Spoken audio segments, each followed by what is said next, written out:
Decided মৃত্যুর আগে, decided মৃত্যু বুঝেছেন?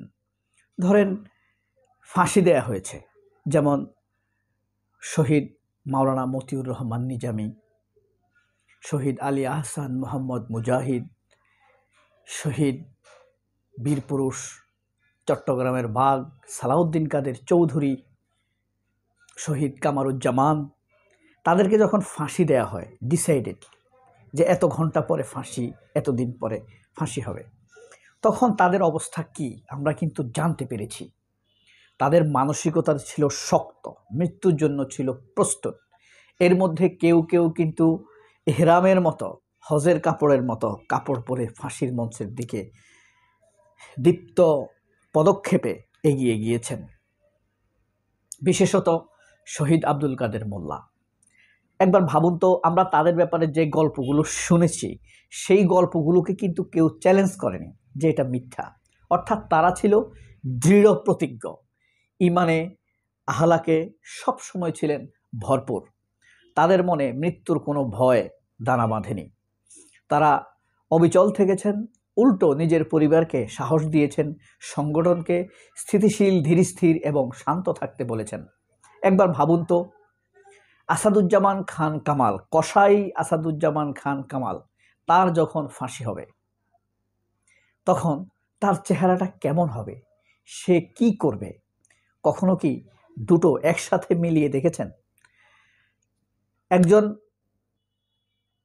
কামারুজ্জামান ফাঁসির দণ্ডপ্রাপ্ত ছিলেন এই দুনিয়ার ক্যাঙ্গারু বিচারে, ঠিক একজন আসাদুজ্জামান কামালও ফাঁসিদণ্ডপ্রাপ্ত আসামি। আমরা আমাদের জ্ঞান বুঝ হবার পর থেকে কামারুজ্জামানদের কোনো অপরাধ কিন্তু আমাদের চোখের সামনে দেখিনি। একটি গাড়ি পুড়িয়েছে তাও দেখিনি, কাউকে একটি ইট মেরেছে তাও আমরা জানি না। কিন্তু আসাদুজ্জামান কামাল সরাসরি নির্দেশ দিয়েছে, লিথাইল উইপন ব্যবহার করে ছাত্রদেরকে হত্যার নির্দেশ দিয়েছে। শেখ হাসিনা সরাসরি মরণাস্ত্র ব্যবহার করে ছাত্র জনতাকে বিচ্ছিন্ন করার নির্দেশ দিয়েছে। এই কসাইরাও ফাঁসির দণ্ডপ্রাপ্ত আসামি। তাদের সাথে মিলাচ্ছি না, ব্যবধান করছি। দুজনের অ্যাটিটিউডের পার্থক্য কি, দুজনকে আমরা কি কি ব্যবধানে দেখব? অনেকে হয়তো ভাবতে পারেন আমি তাদের মধ্যে তুলনা করেছি, না, তাদের মধ্যে পার্থক্য করছি আমি। একটি পক্ষ আল্লাহকে রাজি খুশি করাবার জন্য ফাঁসির দড়ি গলায় নিয়েছেন, দীপ্ত থেকেছেন, সাহসী থেকেছেন, প্রশান্ত থেকেছেন, আর আরেকটি পালিয়ে বেড়াচ্ছে। হ্যাঁ, সে আনন্দের বিষয় হলো সকল জল্পনা কল্পনার অবসান ঘটিয়ে কসাই কামাল দেশে ফিরছে। হাসিনাকেও নিয়েও ডক্টর ইউনূসের অসাধারণ সাফল্য।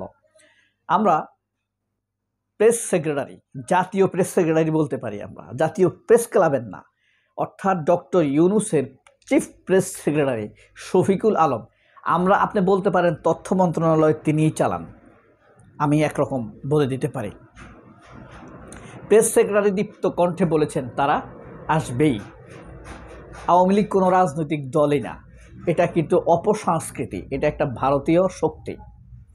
হাসিনাকে ফেরাবার, কসাই কামালকে ফেরাবার, হাসিনাকে খুনিদেরকে ফেরাবার প্রথম পদক্ষেপ হিসেবে ফিরে আসবে কসাই কামাল।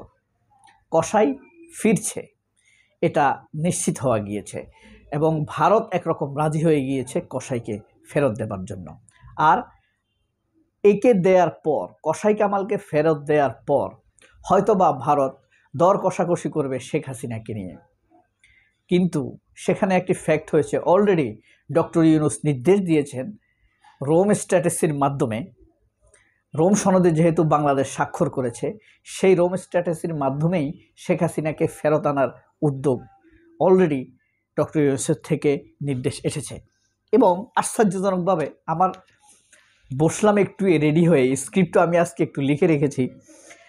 আজকে আমার দেশ পত্রিকা, আমার প্রিয় পত্রিকা, সত্যাশ্রয়ী পত্রিকা, মাহমুদুর রহমানের পত্রিকা কিন্তু এটা, ঠিক আছে?